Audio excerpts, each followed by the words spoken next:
Original UX, and this is the most gangster tanker of World War II, Lafayette War Daddy Pool. Vacha the Federation. Another tanker.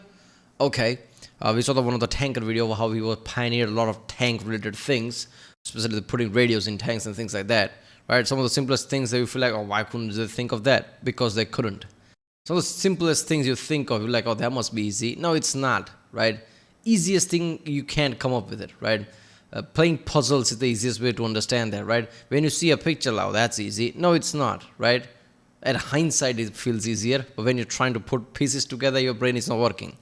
So I don't know what gangster. I'm guessing is gonna be some like guy who used tank to be more badass or something. I don't know, but yeah, it's another badass guy series from the Federation, or the most gangster guy series from Federation, which is gonna be awesome.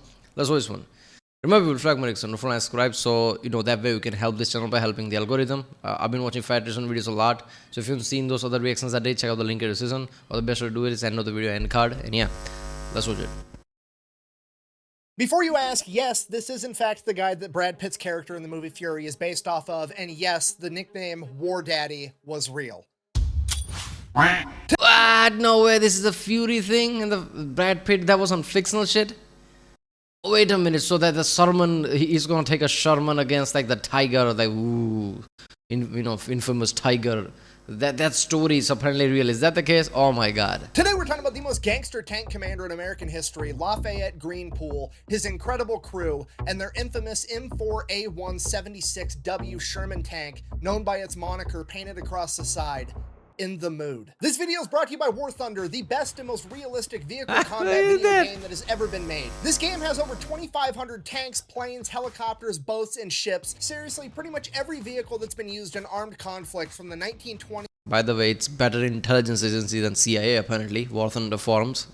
Until modern times is in this game. My favorite part about this game is the history, Easter eggs, and how realistic it is. For example, since we're talking about Lafayette Greenpool, we can actually go in, pick his exact tank, the M4A176, and then we can customize it to put In the Mood on the side of it, just like he had on his tank. And then you can hop over to X-ray mode and see how much work they actually put into this game, making X-ray versions of every single vehicle, showing the crew and the different components of all of it. And then they use this X-ray mode in gameplay. So when you shoot at an enemy tank, you're not just shooting at the tank until it blows up. You can shoot the enemy tank and disable the tracks. You could take out the engine, you could kill a single member of the crew, or you could take out the entire crew. And the best part about all of this, it's free on PC, PlayStation, and Xbox. So if you decide you want to give it a try, I will have it linked in the description down below, and when you use my link, you're going to get a bunch of free stuff unlocked right off the bat. Vehicles, skins, in-game currency, everything you need to get started. So go check it out. Let's get back to the video. Once upon a time, Oh, Federation nearing 1 million now, 920,000. Well, that's something. Okay, I'm seriously surprised the War Thunder didn't thought of like sponsoring Federation videos. Like one thing you should sponsor is like Federation. Who else you gonna sponsor? Like all those gaming things, Call of Duty video game channels. Like okay, this is like real life shit. I don't think I've ever come across, or even YouTube recommended me any other channel that's close to like Federation. What he does, the way he tells stories. Okay, I guess there was like Mad Lad series from some guy I remember, but that was military centric, I'm guessing, if I remember correctly.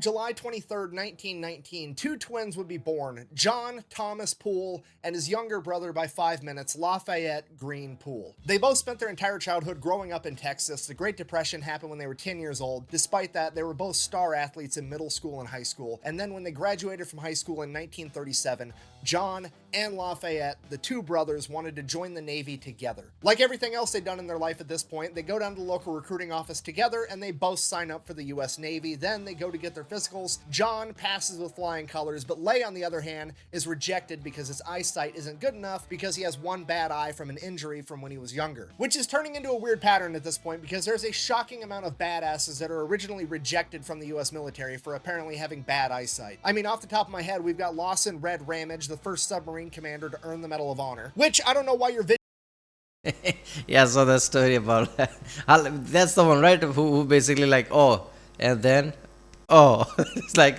and the guy who's stuck is like, I guess that's his other eye. There you go. Needs to be super good inside of a submarine, but whatever. Then we've got Willis Ching Lee, literally an Olympic sniper that was the greatest battleship commander of all time, that after He had won the Olympics for sharpshooting, was told that his vision wasn't good enough. And then, of course, we have Jay Zemer, Medal of Honor recipient, the pilot of the most decorated air crew in U.S. history that was also rejected because his vision wasn't good enough. And now we have Lafayette Green Pool, the greatest American tanker of all time, also being rejected because his vision just isn't quite good enough. Now, that being said, here's where Pool's just a little bit different.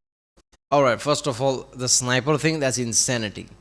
Everything has many elements to it. Vision is basically there. Vision is just not seeing, right? A normal person can see things great. A better person can analyze things and see it. Basically what the sharpshooter is, right? He takes data more than the normal person. That's how sharpshooting is. Whatever, like, he can see the angle of things. He can see if there's like which type of wind is moving, where am I supposed to shoot to, do the bullseye or whatever. There's many elements go to it at that level, which he was an Olympic, like he said, like winner, right? And then you're like, oh, your eyesight is not better. No, his is the best. Even if he's like eye physically not working that great, everything else he can do just by his brain and just analyze shit. That should like more than enough make up for it, whatever like physical issue he might have. And he just wants something, so it's not like it's not working. Different from those other heroes. He's trying to join in 1937. World War II has not kicked off yet, so he's not overly motivated to join the military. So, unlike the other three, he does not cheat on his eye exam to get in. He decides that he's just going to go off to college and become an engineer. So that's what happens. John ships off to go get trained for the Navy. Lay decides he's going to stay around town. He helps his parents out on the farm. He goes off to college to become an engineer, and he also decides that he's going to start boxing to earn some extra money on the side. And over the course of the next 3 years, he never loses a single match because he is an incredibly talented boxer. Then, September 16th, 1940, America decides to reinstitute the draft because World War II is looming on America. Because of this, Lay decides that he's... I like back in the day, people like, oh, I should make a side money as well. Should I do boxing? You see that in movies and games, a lot of that imitates back time, like, I don't know, like mid-1900s or whatever. Nowadays, nobody thinks that. Oh, I don't know, should I become a delivery boy, this and that? So when they say, remember the time when men used to be men, I guess that's somewhat true, right? And who the fuck thinks today, like, I need to make a side money, should I try boxing? Or anything that which can result in me getting punched? He's going to try to join the military again, but he's concerned that the Navy still has records of him failing his vision test from a couple of years ago. So instead, this time he goes to an Army recruiter, gets signed up, goes to the physical, and this time he does what all great American heroes do. He cheats on that eye exam and he passes. Seriously, the impact that a bunch of dudes cheating on the eye exam to get into the military has had on the world that we live in today is profound. So Poole ships off to training. Yeah, I think military deliberately tells those people their eye is not good just to check their IQ level. Can they cheat and pass? If you can do that, you can come up with any shit on the battlefield. There you go. Obviously, that's not the case. Excels at everything he does, and then every time he gets leave, he's always going out and taking boxing prize fights to win more money on the side. So he finishes training, gets assigned to the 32nd Armored Regiment, where he rapidly becomes a sergeant and a tank commander, again, continuing to box every second he can. As World War II ramps up, the 32nd Armored Regiment's training gets more and more intense as they get put in different climates in different places all over the country. They train in Louisiana, they train in Pennsylvania, and now they're out in the Mojave Desert in California. And at this point, Poole's developed quite a name for himself. Everybody knows who he is. He's a 6'3" boxer that's 41-0. He's never been defeated, and he is one of the best, if not the best tank commander that they have. And because of this, he gets a little bit of sway with how things go. So he actually goes out and starts picking his own tank crew, and he picks the best of the best. In the driver's seat, he's got 24-year-old Private First Class Wilbert Richards, aka Baby, a nickname that he got when the crew was out for dinner one night at a diner, and the waitress looked at him and said,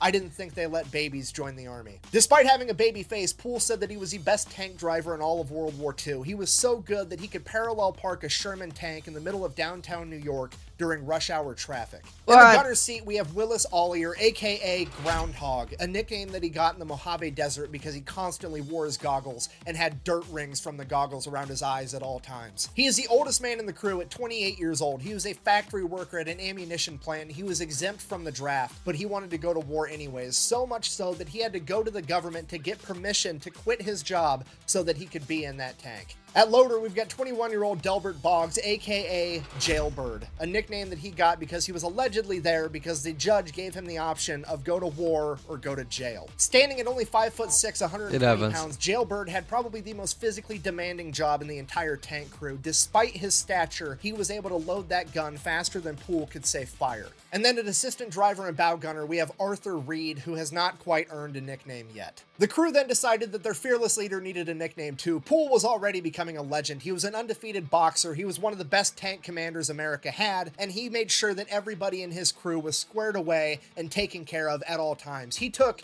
complete responsibility for them. He was just like their dad, and for that reason, they gave him one of the coolest nicknames ever, and the same one from the movie Fury, War Daddy.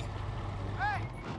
Don't fuck yourself, War Daddy! Coffee's too high. Still only 40 bucks! Unlike the movie, however, Poole did not decide to name his tank Fury. He gave it a nickname that is 1,000 times cooler, and Hollywood decided to change for no good reason because they named their tank In the Mood. When asked what that meant later, Lafayette simply said, "That's just how I felt at the time. I was in the mood." So we've got the crew, we've got the tank, everybody has a... I mean, Hollywood needs to make things mainstream, right? I mean, obviously, people like us watch this, like, Fury, like, imagine somebody like modified their car and just like Fury. It's like, what the fuck is this? It's like too much on the nose. But there's a reason why it's too much on the nose. It's mainstream, right? That's why it feels like, that's why it feels like that.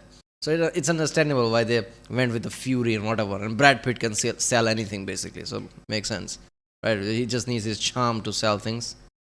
Cool nickname. It's time to get ready for war. They start training together super hard and become one cohesive unit. At this point, Poole, who's still been going out boxing every chance he can, ends up joining the Golden Gloves tournament, and he actually ends up winning and becoming a Golden Gloves champion, which qualifies him for the national tournament in Chicago. At this point, the Army is willing to let him take leave and go participate in this national tournament because it looks really, really good for the US military if they have an active duty sergeant that's a tank commander that's winning national titles for boxing. Poole, however, decides against it because he has his crew, he has his tank, and he's not going to let them go off to war without him. So he decides to forego his dream of becoming a national Golden Glove boxing champion and instead goes off to war. Because of that, he is then offered a slot as an officer, which he also refuses because he doesn't want to leave his crew. He decides that he's going to keep being an NCO so he can be a tank commander and go out with his guys. Shortly after that, they would all ship off to England in 1943. Once they get to England, they just keep training, getting ready, waiting for orders, and then in April 1944, a famous boxer by the name of Joe Louis, aka the Brown Bomber, comes over for a morale mission where he's going to box with some of the troops, you know, get everybody ready for war, get them hyped up, doing something cool, and guess who gets slotted to fight him? Yeah, Lafayette Poole boxes Joe Louis 2 months before D-Day. And if you don't know who Joe Louis is, he's literally one of the greatest boxers in the history of the world. This dude has 69 wins with 52 knockouts. He has one of the longest reigning title runs ever. He is on a different level than Lafayette Greenpool, for sure. Despite that, everybody's hyped. The entire regiment is going to show up to watch War Daddy go toe-to-toe with the Brown Bomber, and it's going to be the coolest thing that's ever happened. So they have this boxing match, and you have to understand, this is a recipe for disaster, because Joe Louis is just over here trying to do the right thing, help with the war effort, raise morale of the troops before they go off into battle. You know, he's being really cool about this whole thing. He's going from unit to unit, and he's boxing a new Army guy every night for like months straight. So I mean, this is nothing more than a glorified sparring match to him. He's not going in there trying to actually hurt the Army guy. Hopefully the Army guy's not going on to hurt him. He's just going out there to put on a show. Poole, on the other hand, remember, just gave up his dream for a national title in boxing so that he could go to war, and now the world heavyweight champion is there and he gets to box him. So in the back of his mind, there's got to be a part of him that's just like, I mean, maybe I could take this guy. So Poole goes in there obviously wanting... I mean, he should have just like told him, like, I'm not just any military guy, right? This was the path I was on, which I said no to. I'm not saying like I'm at a world class level, but I'll try to fuck you up. So just like prepare for that. You should have, like, I don't know, said that or something. A real fight. And that's exactly what he got. The match starts. Joe Louis goes in there. He's dancing around. He's pulling his punches. He's putting on a show. He's being super nice to Poole. And then the first chance Poole got, he threw a hard punch and just cracked Joe Louis. Allegedly stumbled him a little bit. And then Joe Louis tied up with Poole and whispered in his ear, I'm gonna teach you a big lesson. The ref then broke him apart, and Joe Louis proceeded to beat the shit out of Poole in front of the entire regiment. Poole is later quoted as saying that he was turned any which way but loose by the brown bomber. Now, the silver lining is that Poole somehow managed to not get knocked out, which is an achievement in itself going up against Joe Louis. And just so we're clear, if you're not familiar with combat sports, Joe Louis is absolutely not being a dick right now. This is 100% expected. This is how everybody acts in that situation. And Lafayette Poole knew that's how this would go down the minute he decided to crack him, because he had like 40 plus boxing matches. He knew what he was getting into. He got exactly what he was looking for, and it's absolutely hilarious. And in War Daddy's defense, it is actually way cooler to say I got in a legitimate fight with Joe Louis and survived, even though I got my ass beat, than it is to say I had a glorified sparring match with Joe Louis one time. And pretty much everybody else agrees. I mean, fighting is like a big chain of like experience event. So it's not just something you just learn and you become good at it because it's like, I'm the man. That's not how it works, right? Even if you're the man, that's like a basic thing. Then you need to train for a long time. Then you need to fight a lot of people, gather a lot of experience, even if you're going to make it to the top. This guy's world champion, right? In boxing, like, it doesn't matter who you are. You can't just like defeat him. Of course, it's going to fuck you up. Right, that's what people say, like, oh, this UFC heavyweight or light heavyweight fighter. What if he goes to a bar to this? No, he's gonna fuck him up. That's his whole life. He's the peak of that, right? So it's not that far-fetched to think some UFC fighter can fuck up even the multiple peoples in a bar, right? There was like a multiple stories of like some UFC fighter like fucked up 4 or 5 people in a bar. Like, yeah, makes sense. I don't know why that's weird.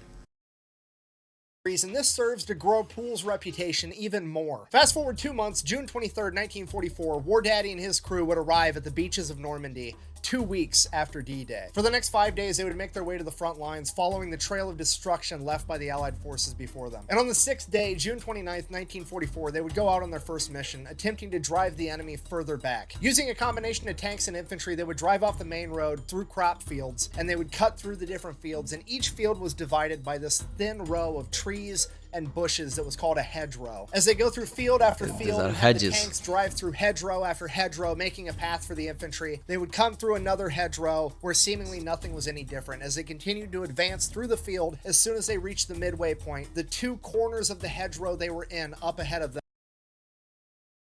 them, would open fire. They had walked directly into a German anti-tank unit's ambush as they began taking fire from anti-tank guns, machine guns, and Panzerfausts, or tank punchers, which were an early German rocket launcher designed to take out Allied tanks. The Germans were so well camouflaged in the hedgerows ahead that they couldn't even be seen. The only thing they could fire at was the muzzle flashes of the Germans firing at them first. As the Americans began to return fire, In the Mood was struck by a Panzerfaust, but it was deflected off of its armor because they were too far away when they fired it. And then a second, and then a third, and then a fourth. In the Mood had been hit with 4 tank fists and survived all of them. The American tanks, including In the Mood, attempted to drive forward to push through the ambush, but as they closed the distance between them and the German anti-tank unit, they came into the effective range of the tank punchers. In the Mood and 17 other M4s would be hit and knocked out. As Poole ordered his crew to bail out, he would come to the realization that his bow gunner and assistant driver, Arthur Reed, had been killed in action on impact. With so many tanks knocked out, the entire unit was forced to retreat, and in a matter of minutes,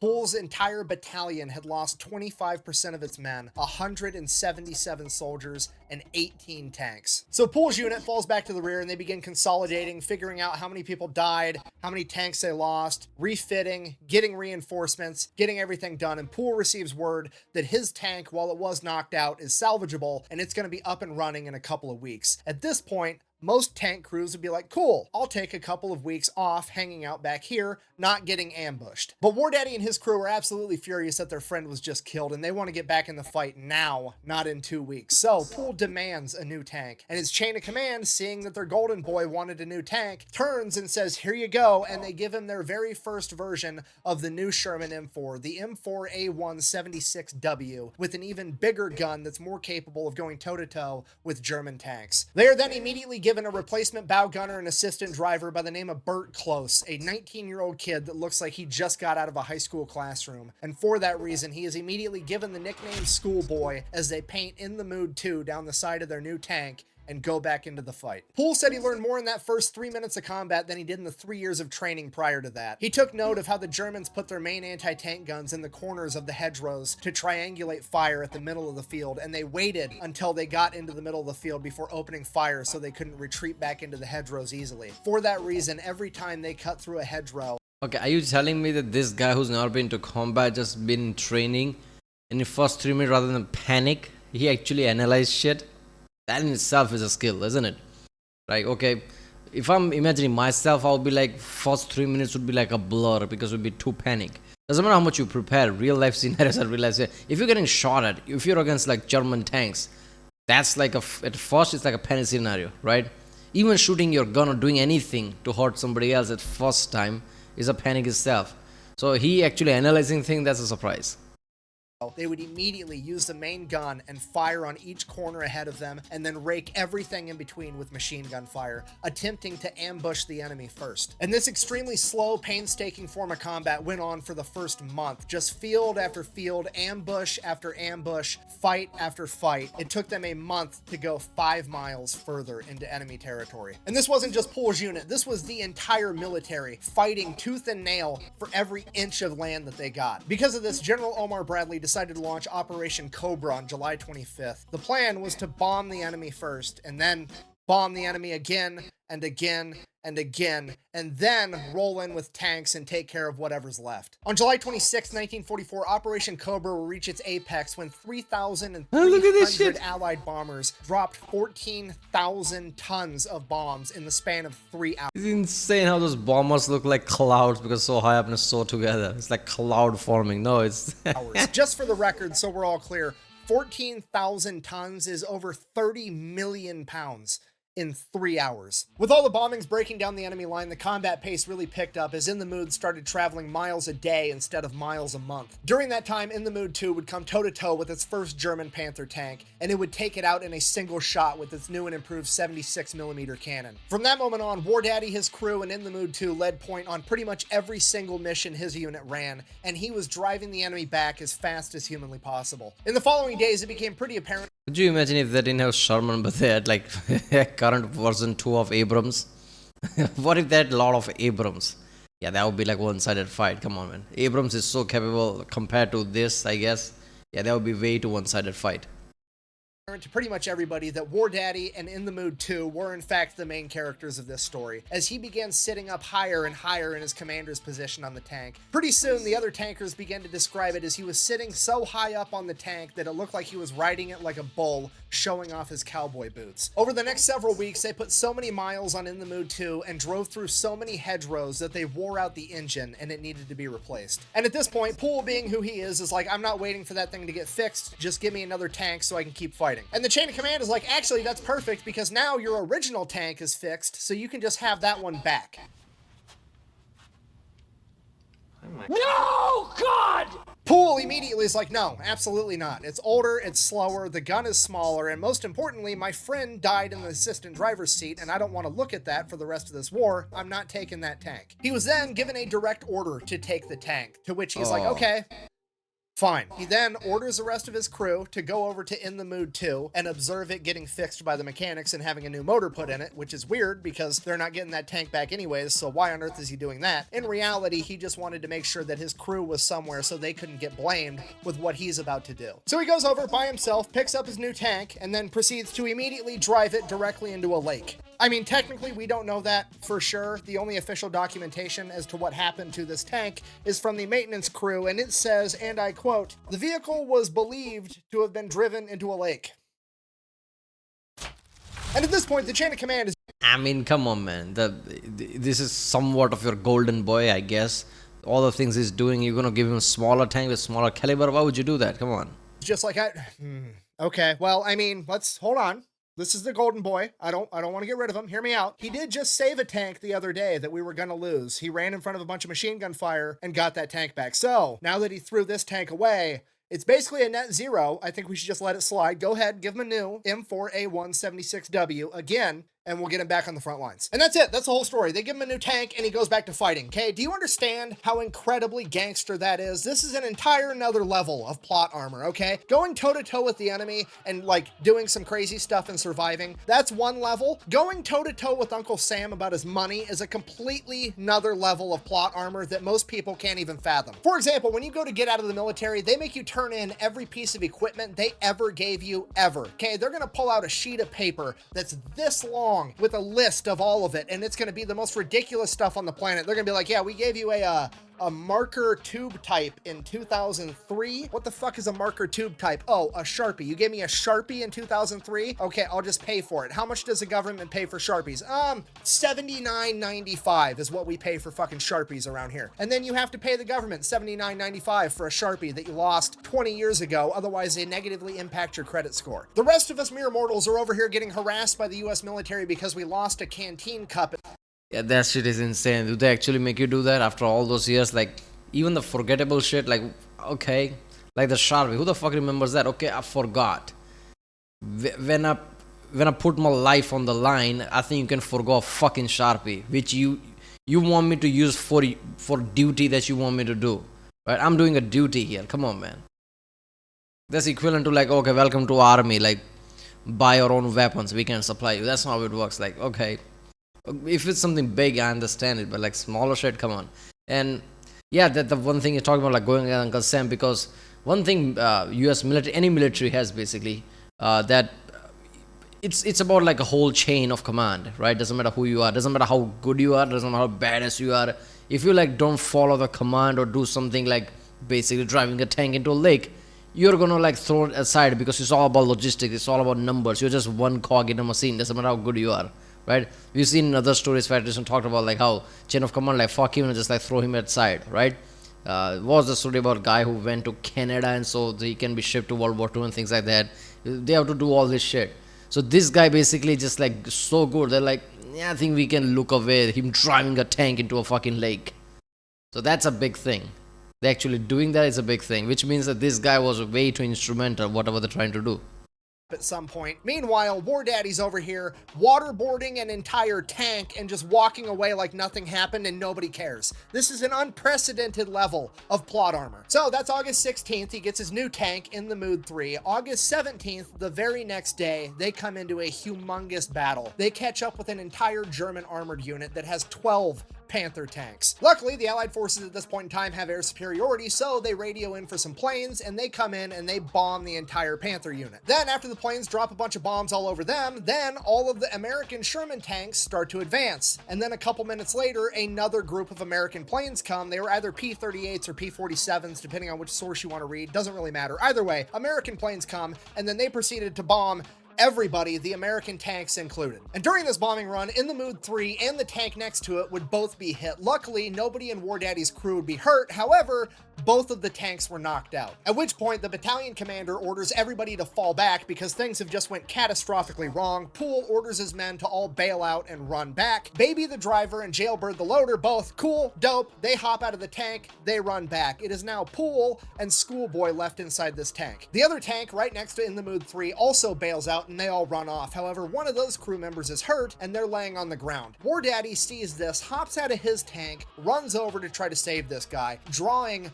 all the machine gun fire from the German side on in the Mood 3. War Daddy ends up making it over to this other tanker and helping to save him. However, Burt Close, Schoolboy, is now pinned down underneath in the Mood 3, so he just digs in and buries himself underneath the tank, hoping that he's not hit by enemy machine gun fire or an American plane. So that's all he does. He just lays underneath the tank and kind of buries himself in the dirt, and he waits, listening to the machine gun fire bounce off his tank as he hears American bombs exploding in the background, and he just waits. And 10 minutes go by and suddenly somebody runs and dives under the tank and it scares the shit out of Burt Close. And he looks over, it's an American, so he kind of relaxes for a second, but that dude doesn't see Burt yet. And Burt Close, Schoolboy, recognizes this guy. It was his friend from basic training that he hadn't seen in like 2 years. And Close remembers on the first day of basic training, this guy got asked a question by the drill instructor and he told the drill instructor, I don't know. And from that point on, throughout the rest of their training, that particular drill instructor would always tell this guy, What do you know? Bearing that in mind, Schoolboy asks the guy, hey, what the hell happened? And that guy responds, I have no idea. To which Schoolboy responds the same thing the drill instructor would have responded. What do you know? And that guy whipped his head around, recognizing the voice of his friend, and they were reunited after like 2 years not seeing each other, not knowing if they were alive. They've just ran into each other in the most unfortunate circumstance on the planet, and then they just hung out for the next hour in the middle of this firefight, catching up, because there's literally nothing else they could do, and it's the most Army thing I've ever heard, ever. So while Close is catching up with his buddy, Ward... Can you imagine, like, screams in the... Not screams, but, machine gun screams in the distance. So, planes flying around, just all the music, just like, it feels like a video game menu, right? Shit is happening, just sitting there, just like pondering while there's a menu on. They're just talking with each other, like all this shit is happening. Damn. And could you imagine, like, jumping down the tank, like burying yourself, and like almost expecting some kind of like a fire or a bomb to drop or anything. It's like somebody to, close your eyes, I'm gonna punch you. And you're just like, when's the punch going? When the punch going? Like that heightened emotion. This is amplified by 1,000. Imagine him just laying there, like anytime something could drop now. A bomb could drop or anything. And he's under the tank, and tanks are usually the targets, right? Nobody knows if tanks is working or not. It's a tank, right? So that's just insane.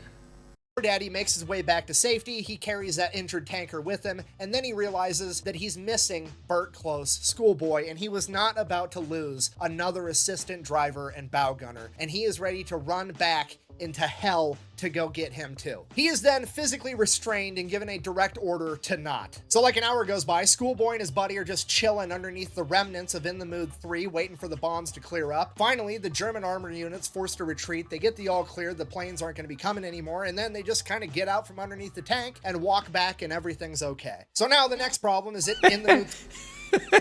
But there's no German anymore. Bombs are clear. It's just like somewhat silent, smokes, just destruction around it, like, hey, where you been? And just like casually walking back. Oh god. 3 is gone, they no longer have a tank. Well, by that time, they had already replaced the motor in the Mood 2, and they were ready to hop back in that. So the next day, August 18th through August 26th, War Daddy and the crew of In the Mood 2 go ham. They spearhead every single mission, driving further and further into enemy territory, wrecking absolutely anybody that gets in their way. Poole and In the Mood 3 are leading the entire 3rd Armored Division deeper and deeper into enemy territory, and during this point of the war, the 3rd Armored Division earns the nickname the Spearhead Division because they are leading the rest of the military into the fight because they are advancing so rapidly. It is literally the largest unhealthcare system in the world being spearheaded by War Daddy and his crew of In the Mood 2. They're pushing so hard, so fast into enemy territory that they start getting direct orders from the battalion commander to slow down and let everybody else catch up. There's accounts of In the Mood 2 taking out entire infantry companies by themselves, 250 men in a single day. And somehow, presumably divine plot armor, despite the fact that they are the first and sometimes the only one into a fight, they go completely untouched every single time. Then, August 27th, they come across a major set of train tracks, at which point they're all like, I got an idea, let's line the tanks up and wait. And that's what they did, and they waited. And they waited, and like 8 hours later, here comes a German train full of all types of cargo and equipment and tanks and armored vehicles rolling down the tracks, and a bunch of Sherman tanks just open fire, turning the entire thing into a shooting gallery, destroying absolutely everything on this train. At which point, Poole is like, cool, now that I know which direction the trains are headed, I'm gonna go get the next one. And he takes off heading the opposite direction that the train is gonna be coming, so he's gonna catch this train before anybody else. And sure enough, like an hour later, here comes another train headed in the exact same direction. It is now In the Mood 2 and this train going head to head as In the Mood 2 starts firing 76mm rounds into the engine of the locomotive. After 2 shots, it completely destroys the locomotive engine as the rest of the train glides to a halt. As they pull around and the rest of the train comes into view, there are 4 German Tiger II tanks on this train. They haven't even ran into one of these in combat yet, and there's 4 of them sitting dead on this train, but the Germans... Basically, how you play Fallout 4 and first time you just walk past the factory and you realize, oh wait a minute, there's a power armor there. It was that easy. No, wait a minute, you find power armor before, right? But still, could you, if you just like miss the whole Concord shit, you just walk past the factory, oh, there's this power armor, there you go, it's that easy. They wouldn't even find a tiger. It's like, oh, there's this tiger. I would have taken it. Fuck it, let's play video game. Let's play RPG. Finders, keepers, just take it. are running to get in the tanks to use them as artillery and get the guns aimed at In the Mood 2. And one of those German guns will absolutely destroy In the Mood 2, probably with a single hit. At this point, Schoolboy starts using his 30 cal machine gun and War Daddy starts using the 50 cal up top to shoot at these German Tiger tanks, not because it's actually going to hurt the tanks, but because all the machine gun fire is keeping the Germans from getting inside of them to be able to use them. And while that's going on, Groundhog is opening fire on the tanks with the 76mm over and over, finally being able to break through the Tiger tanks armor, destroying all 4 of the tanks as they continue to destroy everything else on this train. For the next half hour, it is a complete shooting gallery as In the Mood 2 wreaks havoc on this now defense. What I don't understand is like they know like West is like allies are breaking close. They must have known that this railway line is like close to that, like allies are closing in. So wouldn't they think like, okay, we are passing a whole cargo through here, allies might be really close, like what if they attack the train? I mean, that's like, I guess they just took a gamble. I don't know. Train. At some point, the rest of the tanks catch up and they chip into, but the majority of the credit ends up going to In the Mood 2. When the smoke clears, they make sure all the Germans are gone, and then they go in and see what else, if there's any cargo that's salvageable, hoping for like, I don't know, German chocolate, or food, or most importantly, booze. And they go in and they start looking at all the cargo, and it's an entire train, besides the tanks and a couple armored cars that were on there. All the cargo is just like French lingerie and fancy perfumes and a bunch of woman stuff. Basically, they figured the Germans were just loading up trains full of anything they could find of value inside of France and trying to ship it back by rail to Germany to extract as much value as possible as they were being forced to retreat. Now, here's the silver lining. Somebody had the brilliant idea of like, hey, it's not food and it's not beer, but hear me out. The entire 3rd AD is on its way to Belgium right now. And if we show up in Belgium and we give all the ladies there a bunch of French lingerie and perfume, we're going to be heroes, and then maybe, just maybe, they'll wear it for us. If so facto, there's now an entire regiment of M4 Sherman tanks and armored cars. I mean, I don't know, it makes sense better than anything else. I mean, look, I understand, like, they're shipping goods from France to Germany. Lingerie, that's not general goods, man. Like, okay, that has value as far as people think that as well. In wartime where everything gone to shit, does that really have a value? If something like a proper goods, like, I don't know, like grain, food, bread, even wine, like, okay, it makes sense. Okay, I don't know. Why were they shipping the whole thing? I'm guessing like they justified by putting tigers there. We're also shipping tigers, I don't know. Full to the brim of fancy French lingerie and perfume headed to Belgium. Now at this point, while everybody else is loading up lingerie and perfume, the chain of command is having a meeting because War Daddy and his tank crew just took out an entire train pretty much by themselves, including 4 German Tiger II tanks. So we need to get them some kind of award. So it becomes clear to the chain of command that these are probably the best tank crew that America has right now, and they would do a better job of serving the country if they were sent back home and sent on tour where they could tell their story and help sell war bonds, and honestly, they've earned it at this point. So the chain of command then orders Poole to fall all the way back to the very rear and let everybody else handle it. I'm surprised they thought of that. If they're like literally your best team, like won't you want them to stay all the way to end so they could basically spearhead, that was their name, spearhead the whole campaign? I don't know. Everything from here on out. Fast forward 2 hours later, whoever's spearheading the formation now comes up to this bridge, and this bridge is the only way across this river, and it's being guarded by 3 German Panthers, and leadership has no idea how to cross this bridge. So leadership has another meeting, and they're like, fuck, I guess, let's get War Daddy back up here. We need the main character. Bring him up. So All tanks, War Daddy. Looks like I'm in. Poole gets the order. He pulls out of the formation, drives to the very front. Again, he's been gone for a whole 2 hours. He gets to the front, gets briefed on what's going on. He evaluates the situation. He looks off in the distance. There's this big hill on their side of the river. So he's like, okay, you guys stay here. I'm going to go handle this. So they drive up to the top of this hill. I like it just pulled up every other team of tanks. Like, oh, how you been? Where you been? It's like, oh, by the way, I went back. Man, it doesn't matter. Just 2 hours. I guess you didn't even notice that. He now has a good view of the rest of the river, and he can actually make out one of the German Panther tanks. He can't see the other 2. He doesn't know how many are there. He just knows they're there. They're so well camouflaged, but he can see one of them. So he takes aim and he gets them ready, and he's like, we're just gonna rapid fire this entire thing. He opens fire, and as soon as he fires, there's another round in by Jailbird, and they fire again and again and again, and they take out this first Panther tank, and they do it so fast and they fire so many times that all the other tanks think that they're getting ambushed and they start retreating. There was only 2 tanks there. He sees them once they start moving, but those tanks take off thinking that there's way more tanks than just one attacking them. Meanwhile, Poole's entire unit's kind of just sitting there like listening, hearing tank fire in the background, wondering what's happening. A few minutes later, Poole comes driving by again and just drives right across the bridge. So everybody else is like, okay, and then they follow him, and then problem solved. War Daddy saved the day yet again. At this point, Poole's probably thinking to himself, like, okay, this is the point where I'm supposed to... Oh my god, we can't get past this bridge. Okay, I'll be back. This is literally Arnold, I'll be back. Just when there all the shit is happening, just a tank comes by. Oh, I guess you solved the problem. This is literally video game protagonist. That's what this is. That's how OP video game protagonists are. At a point where people are like, this feels unrealistic.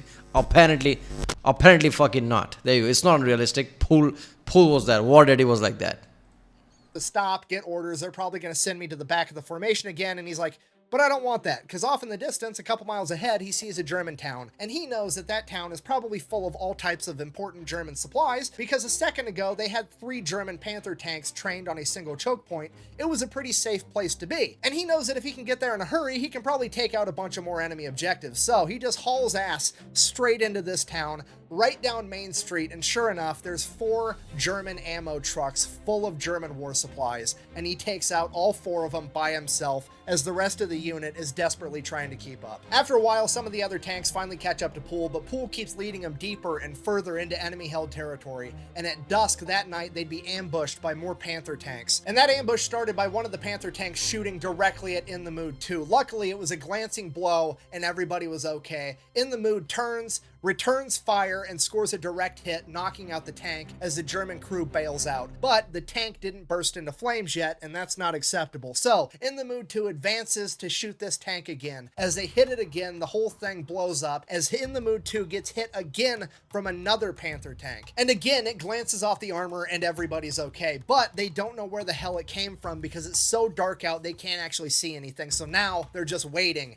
and they're kind of moving back. Oh my god, so their spearhead approach is like, fuck it, it's like literally ballsy approach. Everybody can't do that because they're afraid. They're like, fuck it, we'll see, they just like spearhead through it.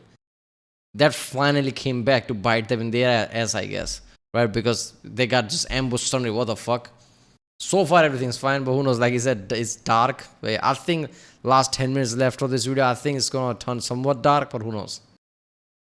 Back and forth, and this Panther tank fires at him again, and they could see the muzzle flash. The Panther missed, and In the Mood starts returning fire just in that general direction, firing blindly. And after 4 or 5 rounds sent that way, they see an enormous explosion and flames as they had scored a direct hit on the enemy Panther tank with pure luck. Any remaining German forces are forced to flee, and that was the end of that battle. They bed down for the night, they get some more gas in the tank, they get everything fixed, they eat some food, and the next morning, they take off again, driving further into enemy-held territory. Okay, talking about luck, that should have been the thing that's just like, that's the reality that should have hit them in the face. Like, you can't just spearhead blindly on everything. But it didn't, because I guess they are that good. Their ability to fast fire alone makes them OP, I guess.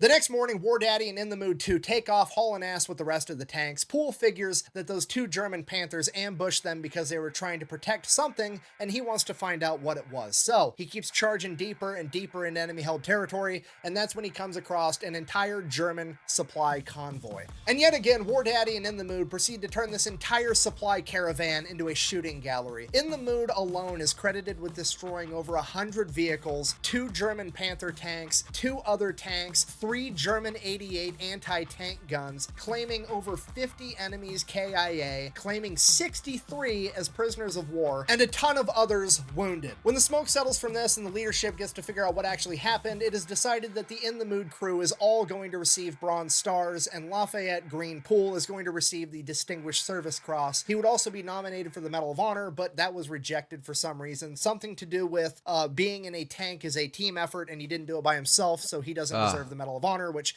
doesn't really make sense, but it never does. So, that happened. Now, Everything in military is team effort, right? If you're a soldier, you're following order. If you're a commander, your soldiers are helping you. Same thing with a tank. I don't know what he's mean, right? He's the one giving the order. He's the one targeting things. He's the one telling people what to do. And for once in tank, everything's mechanical. So you need to tell, or you load up things. You shoot here. It's like they can't even make up their mind. They literally have to follow command of pull at this point. So if anything, in tank, your commander is the one basically that guiding everything. In battlefield, anyone your commander gives you order, but you still can think how to do what, right? So if anything, this is one of the least flexible. If anything, pull is the one. It's like one of the best guy to basically award this award, right? Because everybody else can have certain elements that are not in their hand. But tank is not that way, right? Your team literally works as a. That's why auto loader and things like that is like reducing the crew, because your crew is literally like working arm of the tank. You're the one target. You're the one telling them to target what and where. Now from here, it's pretty smooth sailing. They don't have much contact with the German military. They're pretty much just going from town to town, hanging out in a town at the end of every night. However, In the Mood continues to be the #1 spearhead of the entire division, and now, instead of being the first into contact, they're the first into every town, and that comes with its own unique set of rewards, because as soon as American tanks start rolling in, all the people come running out as they start celebrating that the Americans are here to beat the Nazis, and they start showering them with gifts, cheeses, breads, fruits, eggs, and most importantly, booze. So in the Mood gets first dibs on all the booze. This pattern repeats itself day after day for a little while, and then they eventually come up on a bigger city called Lafayette in Belgium. Once there, they take the city pretty easily, capturing 1,500 German POWs, and then they've essentially freed the town, at which point all the townspeople come rushing out to thank the Americans, and surprise, surprise, this city is full of very attractive young Belgian women. They start giving the soldiers gifts like food and booze, and in exchange, the soldiers break out the fancy lingerie and perfume that they liberated from that train a couple of days ago, and they start giving that back in exchange, and the entire thing turns into one gigantic block party that kind of ends up turning into a shit show, because all the soldiers spread out as they start sleeping with all these young women, showing them that inches are in fact better than centimeters, and everybody's just completely hammered. Which was fine, there was nothing wrong with that, right up until the next morning when the chain of command got the order to move out immediately. At which point the leadership, A, they're hungover, but B, they're kind of looking around, and it's just like there's passed out people drunk all over the city, on the sidewalks, in the streets. It's chaos. The soldiers are all spread out because they all went home with different women. They don't know where like 75% of their soldiers even are. They radio back, they're like, we're gonna need a couple of days to regroup. We had an issue in town here. So after that, they spend the next couple of days regrouping and getting ready to move out again. After they get regrouped, it's off to the Siegfried Line, the border of Germany, guarded by dragon's teeth, mines, machine gun positions. Yeah, imagine him going to house tours like, God damn it, where you are, just like hammering the door, where you are, get your ass out. For 3 days, they had to regroup. And barbed wire. They have to finally make their last push and break into Germany. On their way to the Siegfried Line, Poole is informed that him and his crew are not going to be allowed to spearhead this mission either, and they are to remain in the rear because him and his crew are still going to get sent home early so that they can sell war bonds and be heroes. Poole is also informed that they are going to be taking away his loader. Del Boggs, Jailbird, is going to be sent all the way to the rear, where he is going to have to undergo a vision and hearing exam for the next 2 weeks, pretty much the entire duration of the rest of their time in theater before they get sent back home. And the actual reason for this was because his brother had passed away in combat 2 weeks prior, and he was the last remaining son in his family, and the commander did not want to have to tell that man's family that he died in combat 2 weeks before he was supposed to come home. So he was going to be sent all the way to the rear, where he was going to stay until he could get sent back to America. Bearing all this in mind, Poole agrees, and he is going to remain in the rear of the formation, and he's not going to be doing anything crazy. He is then assigned a brand new, fresh out of basic training, Private First Class Kenneth King to be the replacement loader for Jailbird, the best M4 loader in all of World War II. Somehow a German tank snuck past the American line and managed to ambush Poole's section, and the first tank they managed to shoot was In the Mood. Poole immediately orders his crew to return fire, which they do, but the shell wasn't effective against the Panther, as he orders them to fire again, but Private First Class Kenneth King wasn't able to reload at the same pace that Jailbird was before him. So Poole orders Baby to throw it in reverse as he tries to get this kid more time to reload the gun. He ends up jamming the gun as the Panther fires another shell at In the Mood, and it punches through In the Mood and hits Private First Class Kenneth King directly in the head, killing him instantly. As Poole and Groundhog are both ejected ejected from the tank severely wounded, and the tank is still being thrown in reverse, being manned by nobody except for Baby and Schoolboy. Driving blind, they just continue to travel in reverse as another Panther shell hits In the Mood but glances off. After about 30 yards, they end up hitting a ditch and rolling the entire tank. While that's going on, Poole, who'd been ejected from the tank moments earlier, looks down to see that one of his legs has been completely shredded by the shrapnel. As he reaches into his pocket, pulls out a morphine syringe, basically a single one-time use dose of morphine, injects himself before pulling out his pocket knife and attempting to remove what's left of his leg. The nearby American tanks engage the German Panther, destroying it as a neighboring tank commander runs to Poole's aid as God, so first of all, two things. I think they would have been fine if they didn't let go of the loader, right? At the same time, they were right to send back the loader because their mentality was right. They don't want the family to tell okay, both of your sons are dead, right? So based on that, maybe he would have died just like the newer loader died. So maybe they were right. Then again, if he was dead, he might have loaded faster and took out the Panther, just like they did every single time in the past. So how the spearhead thing wouldn't be a thing if the newer loader that they had, right, was not that good, right? He was reloading so fast that they were spearheading in the first place. It's like their reloading ability was so good, that's why they were like powerhouse, right? So just as soon as he went away, that became an issue in itself, right? It doesn't take away anything from the Poole. Obviously, Poole having balls of steel was really important, but the loader was so I don't know what to think of that, right? Maybe the loader would have died just like they thought before too, because his other brother died as well. And in this, even if the tank was so bad, he would have died in this ambush, or maybe he would be the reason why, every time the tank stays fine. Who the fuck knows? So this is very weird situation. They should have kept the whole tank back, right? If they want to do this too, okay, Poole is going back to USA doing his thing. They're already taking over the loader. Might as well take the tank back or give it the new crew or something. Poole is yelling at him to go help the people in the tank. He doesn't. He runs up to Poole, injects him with another morphine syringe before calling medics to aid him. When the medics show up, they inject him with yet another morphine syringe, and Poole loses consciousness. The rest of the In the Mood crew survives, and they end up ultimately getting... They just fucking inject him morphine, just ask if he can overdose, man. What the fuck?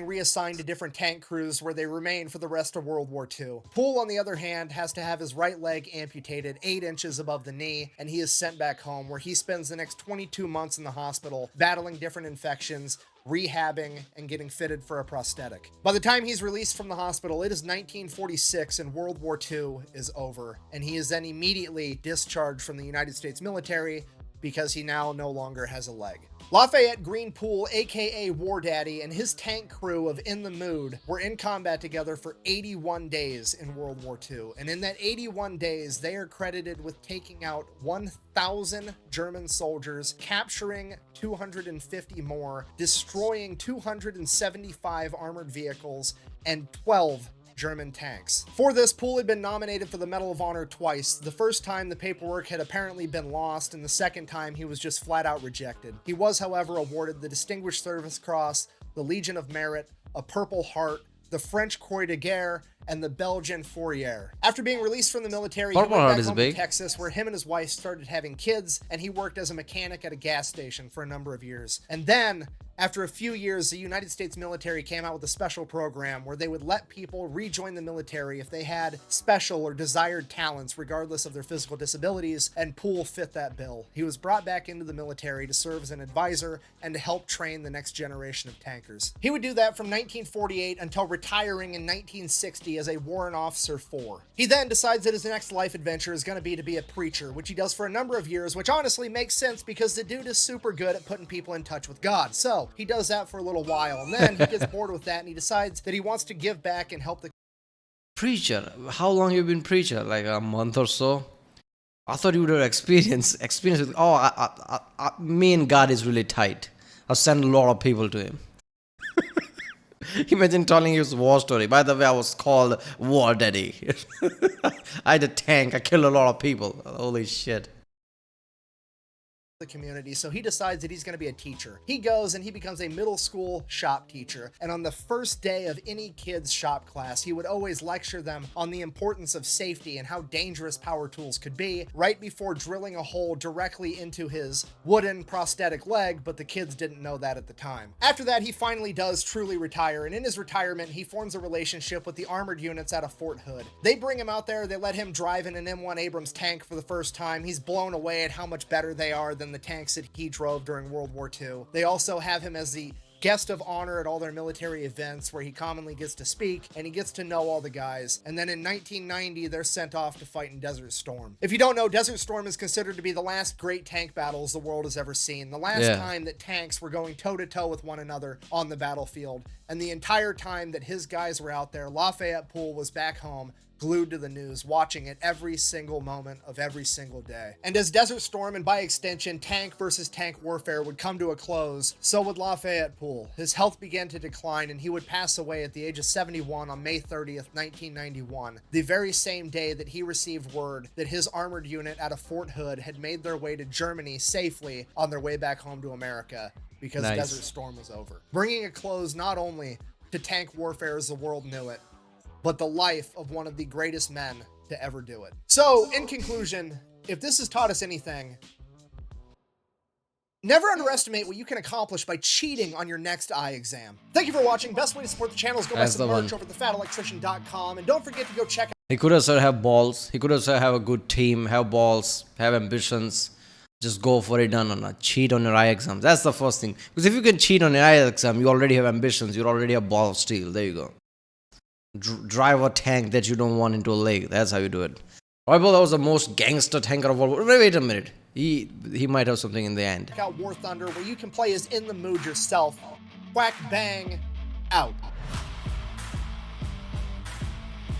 Ugh, I can hear all the weird German internet fanboys already. You know, the Germans actually had a tank commander that had like 100 enemy tank kills, blah, blah, blah, blah, blah. That's more than Lafayette Poole, blah. Yeah, you know what? Here's the deal. If you want to be MVP, your team has to win. Secondly, quit simping over the German military. It's weird. Germans don't even do that. Grow up. Thanks for watching. Why is that weird? Simping about German military, okay. Look, German military has always been powerful. That's the whole Prussia thing, right? Prussian military had a government, not the other way around. So Germany being powerhouse in World War I, World War II was already too OP. But in the end, yeah, that is kind of true, right? Like, you have to win to have this kind of stories. Like, okay, there was a badass guy who did this. By the way, we lost in the end. That's not much of a story to tell, is it? And Germany was in defensive position. Normandy post that mostly. That's why Tigers were like, kind of like, you know, like all dug in and everything. They were mostly ambush points, right? That's what Germans were fearing. Like, holy shit, where is the tiger? Because they had a much longer range. Where they had to look for tigers because they were like hiding in the bushes. They were not the pushing through the line thing. Just kind of different, right? Poole was kind of different compared to everybody else. I don't know. Yeah, there you go. Right, well, that was the most gangster tanker of World War II, Lafayette War Daddy Poole. Watch on Electrician. If you like my next one, don't forget to subscribe. And yeah, I'll see you next time.